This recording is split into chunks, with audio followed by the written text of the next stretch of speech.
So hello hello hello. तो कैसे हैं आप सब? उम्मीद करता हूँ कि आप अच्छे से होंगे, बढ़िया होंगे, मस्त होंगे। और आपकी तैयारी भी उम्मीद करता हूँ कि आप अच्छे से चल रही होगी आपकी तैयारी। तो कैसे हैं आप सब? एक बार कमेंट में ज़रूर बताइए कि कैसे हैं आप सब। तो ये है हमारा लेक्चर नंबर 2। साइंस का लेक्चर नंबर 2 है। लाइफ प्रोसेसेस पढ़ रहे हैं हम थोड़ा सा रैपिड रिवीजन कर लेते हैं।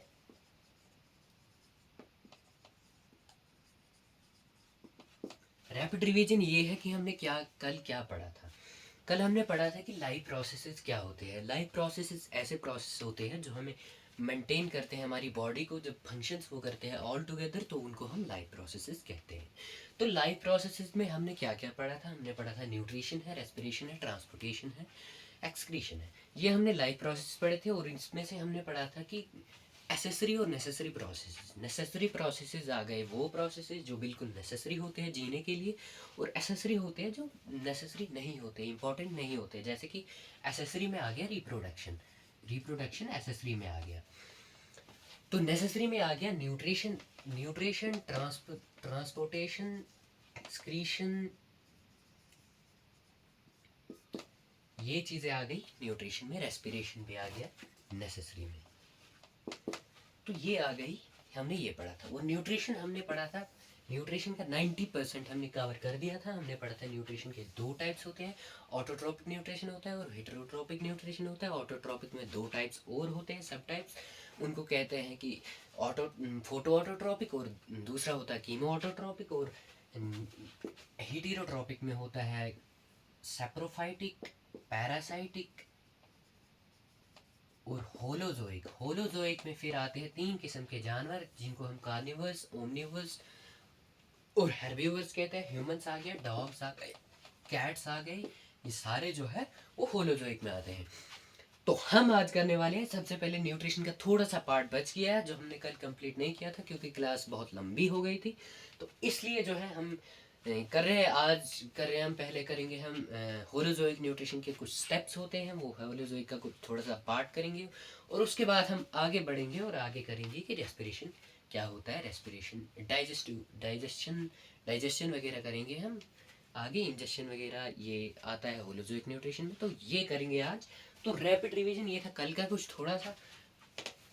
तो आज हम करने वाले हैं steps of holozoic nutrition. Steps of holozoic nutrition. Holozoic nutrition वो होती है कि सॉलिड फूड या लिक्विड फूड मटेरियल जब हम लेते हैं तो उसको हम कहते हैं होलोजोइक न्यूट्रिशन।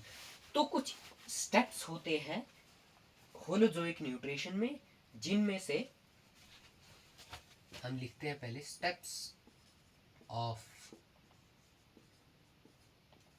Holozoic nutrition. तो कुछ स्टेप्स होते हैं होलोजोइक न्यूट्रिशन के जो हमें आज पढ़ने होंगे। तो उन स्टेप तो हम करने वाले थे पहले इंजेक्शन। इंजेक्शन क्या होता है? स्टेप्स ऑफ होलोजोइक में, होलोजोइक न्यूट्रिशन में जो पहला स्टेप है वो है इंजेक्शन। इंजेक्शन क्या होता है? सबसे पहले हम बात करें इंजेक्शन की, तो इंजेक्शन होता है फूड को आउटसाइड द बॉडी से inside the body through mouth ले जाना, उसे हम इंजेक्शन कहते हैं। जैसे कि यहाँ पे दिया हुआ है कि मैंने लिख के रखा ताकि हमारा टाइम जो है वो बच जाए। Taking in a food from outside body to mouth, यानी कि आउटसाइड एनवायरनमेंट से जब हम माउथ में ले जाते हैं फूड को, तो उस प्रोसेस को हम क्या कहते हैं? इंजेक्शन कहते हैं। इंजेक्शन होता है taking in a food from outside body to the mouth, यानी कि खुराक को हम आउटसाइड बॉडी से मुंह के अंदर जब ले जाते हैं तो हम उसे इंजेक्शन कहते हैं। ये आ गया पहला स्टेप होलोजोइक न्यूट्रिशन का, यानी कि सॉलिड फूड जो भी जानवर या इंसान हो या कुत्ते जो भी हो, तो वो जब होलोजोइक न्यूट्रिशन करते हैं तो पहला स्टेप उसमें से इंजेक्शन आता है। तो दूसरा स्टेप जो है वो डाइजेशन आता है। दूसरा स्टेप कौन सा आता है? डाइजेशन आता है। डाइजेशन होता है कि हम जब हमारे अंदर कुछ डाइजेस्टिव एंजाइम्स होते हैं, हमारे डाइजेस्टिव एंजाइम्स होते हैं जो हमारी खुराक को जो है वो कम्प्लेक्स होता है पहले। फोटोसिंथेसिस से जो हमारा कम्प्लेक्स ग्लूकोज C6H12O6 बनता है, तो हम जब उसको मुंह के अंदर ले जाते हैं तो उसको सिंपल फॉर्म में, ताकि वो सेल्स तक पहुंच सके, ताकि वो ब्लड स्ट्रीम तक पहुंच सके, ताकि वो अच्छी तरह से एब्जॉर्ब हो सके, ताकि वो सिंपल फॉर्म में एब्जॉर्ब हो सके, जल्दी मतलब आसान तरीके से एब्जॉर्ब हो सके। तो एंजाइम्स क्या काम करते हैं, उस कम्प्लेक्स मटेरियल को सिंपल में कन्वर्ट करते हैं। तो उनका काम जो होता है वो कम्प्लेक्स फूड को सिंपल फॉर्म में कन्वर्ट करना होता है। तो broken down of complex food material into simple form with the help of various digestive enzyme, तो उस प्रोसेस को हम कहते हैं डाइजेशन। यानी कि broken down of complex food materials into simple form with the help of digestive enzymes, इसको हम कहते हैं डाइजेशन। आपको ये बोर्ड में क्वेश्चन आ सकता है, ये बिल्कुल इंपॉर्टेंट चीज है, इंपॉर्टेंट टॉपिक है। What are the steps involved in holozoic nutrition, boards में आपको ये आ सकता है। तो तीसरा जो स्टेप होता है होलोजोइक न्यूट्रिशन का, वो होता है एब्जॉर्प्शन। एब्जॉर्प्शन होता है एब्जॉर्प्शन होता है तीसरा स्टेप होता है एब्जॉर्प्शन। एब्जॉर्प्शन में क्या होता है कि फूड को एब्जॉर्ब किया जाता है, ताकि फिर उसके बाद वो ताकि सिंपल फॉर्म में जाके ब्लड स्ट्रीम तक पहुंच जाए, ब्लड वेसल्स में पहुंच जाए।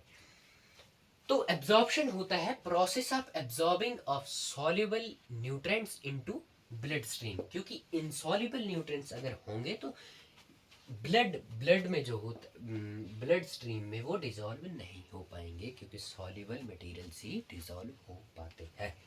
तो process of absorbing of soluble nutrients in the blood stream में जब ये जाते हैं तो ये एब्जॉर्ब होके जाते हैं ब्लड वेसल्स में। तो उसके बाद हमारा आता है चौथा स्टेप, एसिमिलेशन का। एसिमिलेशन का चौथा स्टेप आता है, होलोजोइक का चौथा स्टेप जो है वो एसिमिलेशन है। एसिमिलेशन क्या कहता है कि process of use of absorbed food to produce energy and materials for growth and development. तो ये एसिमिलेशन क्या होता है कि जो भी फूड हमारे अंदर गया तो उसको हम एब्जॉर्ब होके गया, पहले मुंह के अंदर खुराक गया, उसके बाद डाइजेस्ट हुआ, उसके बाद एब्जॉर्ब हुआ, एब्जॉर्प्शन हो गया, तो उसके बाद एसिमिलेट हो गया, यानी कि वो उसको मतलब यूज़ किया गया, हमें एब्जॉर्ब्ड फूड को यूज़ किया ताकि हमें एनर्जी मिल सके, ताकि हम मूवमेंट कर सके, ताकि हम उस एनर्जी को इस्तेमाल कर सके फॉर द ग्रोथ, ताकि हम बढ़ सके और डेवलपमेंट कर सके, ताकि हमारे जो ऑर्गन्स हैं वो डेवलप कर सके, ताकि हम मूवमेंट कर सके, ताकि हम कोई काम कर सके, ताकि हम अच्छे से फंक्शंस कर सके। तो एसिमिलेशन होता है यूज ऑफ एब्जॉर्ब्ड फूड। पहले क्या हुआ, इंजेक्शन हुआ, उसके बाद डाइजेशन हुआ, उसके बाद एब्जॉर्प्शन हुआ और उसके बाद एसिमिलेशन। इंजेक्शन में क्या हुआ कि खुराक अंदर गया, और अब इसमें उसके बाद डाइजेशन में क्या हुआ कि complex food material simple form में हो गया, उसके बाद एब्जॉर्प्शन हुआ कि वो फिर ब्लड स्ट्रीम में गया, फिर एसिमिलेशन में क्या हुआ कि वो जो एब्जॉर्ब्ड फूड है उसको यूज किया गया एनर्जी बनाने के लिए, ताकि हमारी ग्रोथ और डेवलपमेंट हो सके। तो ये आ गए 4 पॉइंट। उसके बाद आता है 5वां पॉइंट, सबसे मेन पॉइंट। 5वां पॉइंट है कि इजेशन। एक होता है इंजेशन और एक होता है इजेशन। इंजेशन होता है टेकिंग इन ऑफ फूड और इजेशन होता है रिमूवल ऑफ फूड। इंजेशन होता है टेकिंग ऑफ फूड और इजेशन जो होता है वो है रिमूवल ऑफ फूड। क्या कहता है कि removal of undigested food from body in the various forms like sweat, urine etcetera. तो इजेशन क्या होता है कि रिमूवल ऑफ अनडाइजेस्टेड, जो बाकी जो बचा कुचा खुराक है, जो हमारे एंजाइम्स हैं वो डाइजेस्ट नहीं कर पाए, जो अनडाइजेस्टेड फूड था, जितनी जिसम को दरकार थी उतना डाइजेस्ट होके जो बाकी जो बचा कुचा खुराक जो वेस्ट था, जो अनडाइजेस्टेड है, अनडाइजेस्टेड फूड है, अभी वो अभी वेस्ट नहीं है, अनडाइजेस्टेड फूड जो है वो बॉडी से आया और वो रिमूव हो गया, फूड जो है वो रिमूव हो गया इन द फॉर्म ऑफ, चाहे वो पसीना हो, चाहे वो यूरिन हो, या चाहे वो सॉलिड पीसेस हो, उनकी फॉर्म में जो अनडाइजेस्टेड फूड जो वेरियस फॉर्म्स में रिमूव हो गया, तो हम उसको कहते हैं इंजेक्शन। हमने क्या क्या पढ़ा कि स्टेप्स ऑफ होलोजोइक न्यूट्रिशन, पहले पढ़ा injection, taking in a food, digestion, complex को सिंपल फॉर्म में, उसके बाद एब्जॉर्प्शन, एब्जॉर्ब हुआ, फिर उसके बाद एसिमिलेशन, एसिमिलेशन यूज हुआ वो एब्जॉर्ब्ड फूड एनर्जी को प्रोड्यूस करने के लिए ताकि हम ग्रोथ और डेवलपमेंट कर सके, और उसके बाद जो बचा कुचा अनडाइजेस्टेड फूड था उसको रिमूवल करने की बारी आई तो उसको हम कहते हैं इजेशन। तो ये थे कुछ स्टेप्स होलोजोइक न्यूट्रिशन के, इंजेशन, फिर उसके बाद डाइजेशन, उसके बाद एब्जॉर्प्शन, उसके बाद एसिमिलेशन और उसके बाद इजेशन। तो अब आते हैं यूनिसेलुलर ऑर्गेनिज्म यानी कि अमीबा की बात करते हैं, क्योंकि वो भी होलोजोइक न्यूट्रिशन करते हैं। होलोजोइक न्यूट्रिशन या तो आ सकता है steps involve in holozoic nutrition in amoeba, या तो आ सकता है steps involve in holozoic nutrition in humans या एनिमल्स।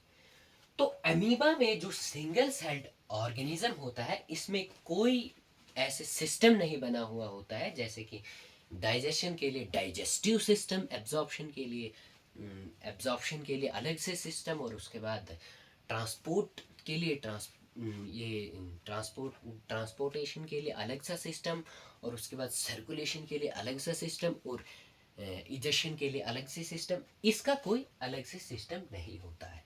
तो अमीबा क्या करता है कि वो पहले प्रोजेक्ट करते एक सूडोपोडिया, उसमें अमीबा होता है, ये जो अमीबा होता है इसमें एक सूडोपोडिया होता है, वो उसको प्रोजेक्ट करता है, यानी कि यहाँ पे अगर फूड होगा तो वो सूडोपोडिया को प्रोजेक्ट करता है, और इसको ये जो ऐसे इसको इनसर्कल कर देता है, ये जो खुराक है इसको इनसर्कल कर देता है इस खुराक को। ये जो भी फूड मटेरियल यहाँ पे होगा इसको इनसर्कल कर देता है, तो इनसर्कल करने के बाद फिर इनगल्फ कर लेता है, तो अंदर पहुंचा लेता है। इनगल्फ करने के बाद जब ये ऐसे हो जाता है तो ये यहाँ जब इनगल्फ हो जाता है तो इस प्रोसेस को हम क्या कहते हैं, फैगोसाइटोसिस। जैसे कि हम इंजेक्शन कहते हैं, जैसे हम आउटसाइड से इनसाइड लेते हैं, माउथ में लेते हैं, तो उसको हम कहते हैं इंजेक्शन। वैसे ही इंजेक्शन इनको नहीं कहते हैं, इनका अलग से प्रोसेस है, तो इसको कहते हैं फैगोसाइटोसिस। ये भी डेफिनेशन में 1 मार्क्स का क्वेश्चन आ सकता है कि डिफाइन फैगोसाइटोसिस, डिफाइन फैगोसाइटोसिस, ये भी आ सकता है। फैगोसाइटोसिस होता है जब वो एमीबा प्रोजेक्ट करता है सूडोपोडिया, ताकि फिर उसके बाद जब फूड को इनसर्कल कर देता है तो उसके बाद जब वो खुराक ले जाता है, इनगल्फ कर लेता है, तो उसको क्या कहते हैं, उस प्रोसेस को फैगोसाइटोसिस कहते हैं।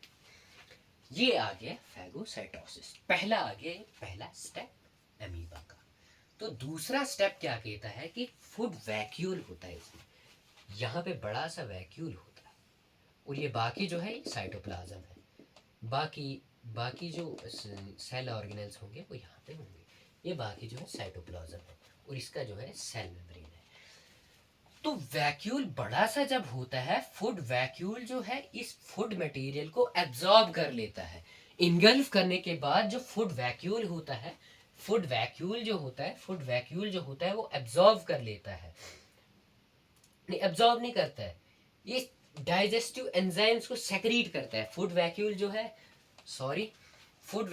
है डाइजेस्टिव एंजाइम्स को सेक्रीट करता है, और कम्प्लेक्स फूड को सिंपल फॉर्म में, जैसे डाइजेस्टिव एंजाइम्स थे इसमें, डाइजेस्टिव सिस्टम में डाइजेस्टिव एंजाइम्स थे ह्यूमंस में, तो वैसे ही जो अमीबा में है, फूड वैक्यूल में जो कुछ डाइजेस्टिव एंजाइम्स होते हैं वो कम्प्लेक्स फूड को सिंपल फॉर्म में, जैसे C6H12O6, इसको जो है सिंपल फॉर्म में वो कन्वर्ट कर लेते हैं। तो इसको सिंपल फॉर्म में कन्वर्ट करके तो डाइजेस्टिव एंजाइम्स की मदद से इसको कम्प्लेक्स फूड को, ये कम्प्लेक्स आ गया, ये सिंपल आ गया, फिर CO2H2O वगैरह वो जो होते हैं इसमें सिंपल फॉर्म में रॉ मटेरियल्स वगैरह, तो इसमें कन्वर्ट करके फिर क्या होगा, दूसरा प्रोसेस शुरू होगा, ताकि सिंपल फॉर्म में कन्वर्ट होके दूसरा प्रोसेस यानी कि एब्जॉर्प्शन का प्रोसेस हो सके।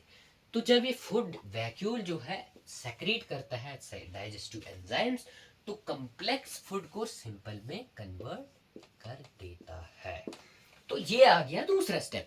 तीसरा स्टेप है उसके बाद जो डाइजेस्टेड फूड है, ये जो फूड है ये उसके बाद साइटोप्लाज्म में एब्जॉर्ब हो जाता है। साइटोप्लाज्म इसको एब्जॉर्ब कर लेता है ताकि इसका जो है एब्जॉर्प्शन का प्रोसेस हो सके, ताकि इसका एब्जॉर्प्शन का प्रोसेस हो सके। इसलिए साइटोप्लाज्म जो है एब्जॉर्ब कर लेता है वो डाइजेस्टिव फूड को, ताकि फिर ये एनर्जी में कन्वर्ट हो सके, ग्रोथ और डेवलपमेंट हो सके। तो इनमें मल्टी सेलुलर ऑर्गेनिजम्स की तरह ग्रोथ और डेवलपमेंट नहीं होती है, लेकिन फिर भी इनमें भी ग्रोथ एंड डेवलपमेंट होती रहती है। तो ये था तीसरा step holozoic nutrition of amoeba का। तो उसके बाद बारी आती है अनडाइजेस्टेड फूड कैसे इजेस्ट होगा, एक्सक्रीट कैसे होगा, वो बाहर कैसे निकलेगा, रिमूव कैसे होगा। अनडाइजेस्टेड फूड जो है वो रिमूव हो जाता है जब ये सेल मेम्ब्रेन जो इसके बाहर से होती है, बाकी जो डाइजेस्टेड फूड है एब्जॉर्ब होके बाकी जो फूड होता है वो साइटोप्लाज्म में एब्जॉर्ब होके एनर्जी में तब्दील हो जाता है। तो ये जो बाकी का जो फूड बचा, तो ये निकल के अनडाइजेस्टेड फूड यहाँ से सेल मेम्ब्रेन रप्चर होके ये निकल जाता है सेल मेम्ब्रेन की वॉल से। तो ये हुआ इसका इजेशन वाला। इस प्रोसेस को हम कहते हैं इजेशन, यानी कि ये जो अनडाइजेस्टेड फूड है ये सेल मेम्ब्रेन के रप्चर होने से बाहर निकल गया। ये थे कुछ स्टेप्स अमीबा के होलोजोइक न्यूट्रिशन के बारे में। तो इसी बात पे हम आगे बढ़ते हैं, आगे का सुनते। हमारा जो अमीबा का पार्ट था वो यहीं पे खत्म हो जाता है। तो हम आगे बढ़ते हैं डाइजेस्टिव सिस्टम के लेवल डायग्राम की तरफ। डाइजेस्टिव सिस्टम हमें पढ़ना है, तो वो मुझे लगता है थोड़ी सी प्रॉब्लम हो गई, हम वो अगली क्लास में कर लेंगे। डाइजेस्टिव सिस्टम थोड़ी सी प्रॉब्लम हो गई, यहाँ पे इशू आ गया, तो इसलिए जो है हम आज यहीं तक कर रहे हैं। डाइजेस्टिव सिस्टम के जो लेवल डायग्राम है इसको डिस्कस कर लेते हैं। उसके बाद हम कल डाइजेस्टिव सिस्टम के बारे में पूरा पढ़ेंगे इन डिटेल। तो पहली बात जो है, जो ये जो डाइजेस्टिव सिस्टम शुरू जो होता है वो माउथ से होता है। जैसे कि यहाँ पे फूड मटेरियल है, ये हम कल डिस्कस कर लेंगे कि माउथ से कैसे आता है, फिर कहाँ जाता है, क्या होता है यहाँ पे, फिर लीवर जूस कौन सेक्रेट करता है, उसके बाद कहाँ पे जाता है, अनडाइजेस्टेड फूड कहाँ से जाता है। इंटेस्टाइन के बारे में पढ़ेंगे हम, स्मॉल इंटेस्टाइन के बारे में, descending colon, ascending colon, large intestine के बारे में, रेक्टम के बारे में, एनस के बारे में कल हम पढ़ेंगे डिटेल में। लेकिन आज हम देख लेते हैं सिर्फ डायग्राम को, क्योंकि कल हमें डायग्राम नहीं बनानी पड़ेगी। तो आज हम डायग्राम के हिस्से को, पोर्शन को ख़त्म कर लेंगे। तो पहला जो यहाँ पे ओपनिंग होती है वो माउथ होता है। पहले जो माउथ होता है वो ओपनिंग होती है जहाँ से खुराक जाता है। तो ये उसके बाद टंग वगैरह, स्लाइवा वगैरह सेक्रेट करता है। ये हम कल पढ़ेंगे डिटेल में पढ़ेंगे कल की टंग क्या सेक्रेट करता है, उससे क्या फ़ायदा मिलता है, फिर वो हम कल डिटेल में पढ़ेंगे। तो उसके बाद आ जाती है हमारी की टंग। तो इस वाले पार्ट जो कहते हैं इसको कहते हैं बक्कल कैविटी, इसको बक्कल कैविटी भी कहते हैं। इन दोनों को मिला के बक्कल कैविटी कहते हैं। तो उसके बाद हमारे पास जो आता है ये ट्रैकियल सिस्टम में एक पार्ट होता है जिसका नाम ट्रैकिया होता है। हालांकि ट्रैकिया तो इसका डाइजेस्टिव सिस्टम का पार्ट नहीं है, लेकिन मैंने यहाँ पे बता दिया क्योंकि ये इनकी ओपनिंग सेम हो जाती है। जब फूड आता है तो इसकी ओपनिंग बंद हो जाती है, और यहाँ पे जो है ये भी मैं बताऊंगा कि यहाँ पे क्या चीज़ होती है, इससे क्या क्या होता है, वो मैं बताऊंगा कल। लेकिन आज जो है हम डायग्राम को देख लेंगे, लेबल डायग्राम जो हमने बनाए हैं उसको हम सिर्फ डिस्कस कर लेंगे कि ये क्या क्या चीज़ें कहाँ पे होती है। तो यहाँ पे जब ये जो पाइप है इसको हम फूड पाइप या ईसोफेगस कहते हैं। फूड पाइप या ईसोफेगस कहते हैं। तो ये इसका काम भी हम बताएंगे कि ये ऐसा क्यों होता है। तो फूड पाइप या ईसोफेगस कहते हैं। उसके बाद हमारा आता है यहाँ से स्टोमक। स्टोमक भी आता है इसके नीचे। जब फिर ये जब खुलता है तो फूलता है, जहाँ पे हमारा स्टोर रहता है फूड, उसको हम कहते हैं स्टोमक। इसमें HCl वगैरह होते हैं, ये हमें पढ़ाऊंगा कल। एंजाइम्स वगैरह होते हैं, ये हम कल पढ़ाएंगे, डिस्कस पूरा करेंगे, पूरा डिस्कस करेंगे इसके बारे में। तो ये आ गया HCl, इसमें आ गया स्टोमक, ये आ गया। और उसके बाद ये जो इसके साथ वाले जो है, इसके साथ वाले जो ऑर्गन्स है, इसको लीवर कहते हैं। उसके बाद इसमें एक थैला जैसा होता है जिसको हम गॉल ब्लैडर कहते हैं। उसके बाद आता है पैंक्रिया। पैंक्रिया यहाँ पे होता है, तो ये पैंक्रियाटिक जूस सेक्रेट करता है। आ गया पैंक्रिया भी, क्योंकि ये डाइजेस्टिव सिस्टम में मदद करता है, तो ये भी इसी का पार्ट माना जाता है। उसके बाद जो होती है असेंडिंग कोलोन आती है, क्योंकि ये ऊपर से आ रही होती है, तो असेंडिंग कोलोन, इसकी लार्ज इंटेस्टाइन की असेंडिंग कोलोन ये आती है। तो उसके बाद जो है ये जो यहाँ से नीचे से आ रही होती है, तो इसको हम कहते हैं डिसेंडिंग कोलोन। इन दो से जो बनता है वो बनता है लार्ज इंटेस्टाइन। असेंडिंग कोलोन और डिसेंडिंग कोलोन से क्या बनता है, लार्ज इंटेस्टाइन बनता है। उसके बाद जो होता है स्मॉल इंटेस्टाइन होता है। स्मॉल इंटेस्टाइन को स्मॉल इंटेस्टाइन क्यों कहते हैं, हालांकि ये लंबाई में ज़्यादा होता है लार्ज इंटेस्टाइन से, ये भी मैं कल बताऊंगा रीजंस के साथ, फुल कंसेप्ट में कराऊंगा। लेकिन आज फिलहाल आप देख लीजिए कि इनके नाम क्या क्या है, नाम याद करके आने हैं। पहले माउथ आता है, टंग आती है, इसको हम बकल कैविटी कहते हैं। उसके बाद इसोफेगस, ट्रैकिया भी यहीं पे आता है, स्टोमक आता है। उसके बाद liver, pancreas, gall bladder, large intestine के असेंडिंग कोलन, उसके बाद डिसेंडिंग कोलन। उसके बाद अपेंडिक्स भी इसी का पार्ट होता है। अपेंडिक्स भी इसी का पार्ट होता है, मैं बताऊंगा कि अपेंडिक्स क्यों होता है, क्या काम करता है। उसके बाद स्मॉल इंटेस्टाइन, छोटा स्मॉल क्यों कहा जाता है इसको, और लार्ज इंटेस्टाइन को लार्ज इंटेस्टाइन क्यों कहते हैं, ये भी मैं कल बताऊंगा। तो ये आ गया असेंडिंग कोलोन इसका, ये आ गया डिसेंडिंग कोलोन लार्ज इंटेस्टाइन का। उसके बाद यहाँ पे नीचे इसके साथ जो लार्ज इंटेस्टाइन के डिसेंडिंग कोलोन होता है, उसको फॉलो कौन करता है, रेक्टम करता है। और उसके बाद रेक्टम के बाद एनस आता है। तो ये आ गया डाइजेस्टिव सिस्टम का लेबल डायग्राम। उम्मीद करता हूँ कि आपको सारे जो है सारी चीज़ें आपको समझ आ गई होंगी। इनके नाम सिर्फ याद करने हैं, बाकी हम फंक्शंस वगैरह कल पढ़ेंगे कि इस चीज़ का क्या फंक्शन है, कौन किस चीज़ में क्या, डाइजेस्टिव सिस्टम में कौन किस तरह से मदद करता है। तो ये लेक्चर थोड़ा शॉर्ट रहा क्योंकि थोड़ा सा इशू आ गया यहाँ पे, तो इसलिए हम आज यहीं तक कर रहे हैं।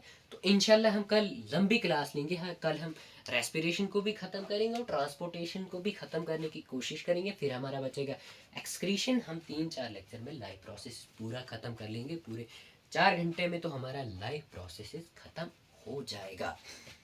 तो ये जो उसके बाद हम क्वेश्चंस भी कराएंगे। क्वेश्चंस बिल्कुल आपको क्वेश्चंस आ जाएंगे, बिल्कुल ये जो प्रिडिक्टेड क्वेश्चन होंगे वो मैं आपको बता दूंगा कि कौन कौन से क्वेश्चंस आ सकते हैं, कौन कौन से आए हुए हैं। पिछले साल के पेपर और पिछले 3-4 साल के पेपर को हम यहाँ पे एनालाइज करेंगे, तो वो भी हम करेंगे। लेकिन आज हमने क्या क्या पढ़ा, हमने पहले पढ़ा steps involve in holozoic nutrition in humans. पहले इंजेक्शन आया, उसके बाद उसमें डाइजेशन आया, एब्जॉर्प्शन आया, एसिमिलेशन आया और इजेक्शन आया। उसके बाद हमने अमीबा पढ़ा। तो पहले उसमें फैगोसाइटोसिस हुआ, सूडोपोडिया उसने अमीबा ने प्रोजेक्ट किया सूडोपोडिया को, उसने इंसर्कल किया उस फूड को। तो उसके बाद इसने इनगल्फ करके फूड वैक्यूल में गया।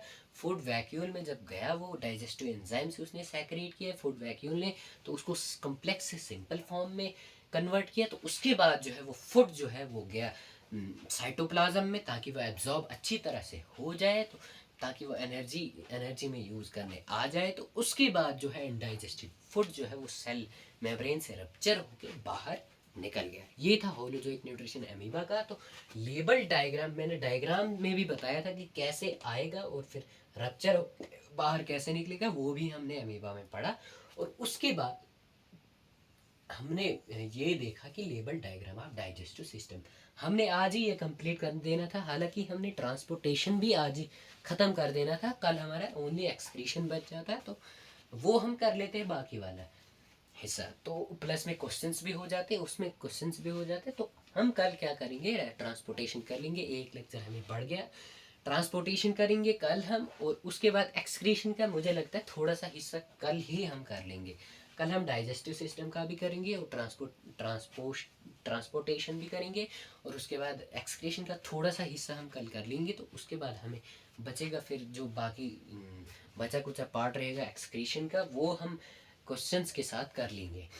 तो लगभग 4 लेक्चर्स में तो लाइव प्रोसेसेस आपका फुल कंसेप्ट के साथ और क्वेश्चंस के साथ आपको मिल जाएगा। तो हमने उसके बाद पढ़ा हमने डाइजेस्टिव सिस्टम। डाइजेस्टिव देखो, आपने कंसिस्टेंट रहना है। जब तक आप कंसिस्टेंट रहेंगे तब तक आपकी पढ़ाई जो है खत्म नहीं होगी। आपकी पढ़ाई अच्छे से नहीं होगी और आप बोर्ड्स में अच्छे मार्क्स नहीं ला पाएंगे, ये गारंटी है। अगर आप कंसिस्टेंट रहे, मैंने जो बातें बताई वो आपने कर ली, तो आप बोर्ड एग्जाम में फोड़ दोगे। मेरे खुद के मार्क्स जो है साइंस में आए हैं 95 इन बोर्ड्स। थोड़ी सी मिस्टेक्स रह गई, इस वजह से जो मेरे 5 नंबर है वो कट गए। नहीं तो जो जिस नोट्स में आपको पढ़ा रहा हूँ वही नोट्स मैंने अपने बोर्ड एग्जाम में यूज़ किए थे, और मेरे जो साइंस के मार्क्स थे वो 95% थे। अगर आपको यकीन नहीं आए तो कल मैं आपको मार्क्स कार्ड भी दिखाऊंगा। ग्रेड पॉइंट मेरा जो था वो 10 था साइंस में, और 95 मार्क्स आए थे मुझे साइंस में, इन्हीं नोट्स से जिन नोट्स में आपको मैं पढ़ा रहा हूँ। तो बिल्कुल मुझ पे विश्वास रखना है, कॉन्फिडेंस हाई रखना है, और उसके बाद पढ़ाई भी करनी है, हार्डवर्क भी करना है। जो जो चीज़ें मैं बता रहा हूँ उनको फॉलो करना है, बस करना है। बाकी इधर उधर कुछ नहीं देखना है। जो मैं बताऊंगा बस वही पेपर आएगा, उसी में पेपर आ जाएगा। साइंस की मैं पूरी गारंटी मुझ पे दे दो, साइंस का पेपर आपको 95 मार्क्स तो आएंगे ही आएंगे। 95 से ऊपर जाओगे। बस आपको करना क्या है, जो मैं चीज़ें बता रहा हूँ उनको बस देखना है, याद करना है, रिवाइज करना है अच्छे से, और बाकी जो क्वेश्चंस वगैरह मैं दूंगा तो उनको देख लेना, रट लेना है, तो बात ख़त्म। आपके बोर्ड एग्ज़ाम में नंबर अच्छे आएंगे और प्लस में नॉलेज भी बढ़ेगी। रटना भी है और आपकी नॉलेज पूरी कंसेप्ट्स हो जाएंगे, ताकि आप 11th में अच्छे से फोड़ सको। आपकी बायो जो है, ताकि आप मेडिकल से दूर ना हो, आप मेडिकल लो, बायो ले लो, आपकी बायो कमज़ोर नहीं रहनी चाहिए। तो हमने पढ़ा था डाइजेस्टिव सिस्टम की लेबल डायग्राम हमने ये पढ़ ली। तो आगे का जो है हम दूसरी क्लास में करेंगे। तब तक के लिए खुश रहिए, मस्त रहिए, सिंसियर रहिए, सीरियस होइए। थोड़ी सी पढ़ाई में थोड़ा सा सीरियस रहिए, बस पढ़ाई के टाइम सीरियस रहिए, उसके बाद खेलिए कूदिए, ऐश करिए, मज़े करिए। ज़िंदगी एक बार मिलती है। वो मैंने एक पिक्चर देखी थी जिसमें अजय देवगन साहब कहते हैं, एक ऐसे ही वाइट बोर्ड होता है वहाँ पे लगा हुआ, तो वो कहता है कि ये क्या है, ये डॉट लगाता है, तो ये वो कहता है कि ये क्या है। उसने कहा कि ये सिद्धार्थ मल्होत्रा कहता है कि ये एक डॉट है, काला डॉट है। उसने कहा कि तूने इसको ही ऑब्जर्व क्यों किया, इस डॉट को ही ऑब्जर्व क्यों किया, ये पूरा वाइट बोर्ड आपको नहीं दिख रहा है? तो कमियां नहीं निकालनी है। पूरा वाइट बोर्ड वाइट था और वहां पे ओनली एक ब्लैक डॉट था। ब्लैक डॉट, उसने कहा कि इसमें आपको क्या दिख रहा है? उसने कहा मुझे एक ब्लैक डॉट दिख रहा है। उसने कहा आप कमियां क्यों निकाल रहे हैं? पूरा वाइट बोर्ड नहीं दिख रहा आपको, पूरा वाइट है, आपको सिर्फ एक डॉट दिखा। उसके बाद वो एक जोक सुना देते हैं अजय देवगन साहब। तो वो जोक सुना देता है, एक बार वो हंस लेता है, दूसरी बार फिर से सेम जोक सुनाता है, फिर से वो हंसता है। उसके बाद फिर से जब वो जोक सुनाता है तो वो हंसता नहीं है। उसने कहा कि क्या हुआ, मैंने तो जोक सुना है, आपने हंसा क्यों नहीं? टाइम हो जाएगा। कहता है कि मैंने जोक सुनाया, आपने हंसा क्यों नहीं? तो सिद्धार्थ मल्होत्रा साहब क्या कहते हैं? कहते हैं कि एक जोक पे कितनी बार हंसो? एक जोक पे एक बार तो बोल दिया जोक, दूसरी बार बोल दिया, तो एक जोक पे कितनी बार हंसू? तो अजय देवगन यहाँ पे बहुत बड़ी बात कह देते हैं। कहते हैं कि जब एक जोक पे बार बार हंस नहीं सकते तो एक दुख पे बार बार रोते क्यों? तो एक दुख पे बार बार रोना नहीं है, आपने मूव ऑन करना है। जो भी आपसे गलती हुई है उससे आपको मूव ऑन करना है और आगे बढ़ना है अपनी लाइफ में। अपने कैरियर को देखना है। अगर आपने कहीं पे गलती कर दी तो अपने कैरियर को आगे देखना है। जब एक जोक पे बार बार हंस नहीं सकते मेरे दोस्त, तो एक जोक पे बार बार रोते क्यों हो मेरे दोस्त? Thank you, bye bye, take care. हाँ, सब्सक्राइब करना नहीं भूलना, बड़ी बड़ी बातें कह देता हूँ मैं। सब्सक्राइब नहीं करना नहीं भूलना, तो बेल आइकन को भी दबा देना ताकि आने वाले जो वीडियोस हैं आप तक जल्दी पहुँच। Bye bye, take care.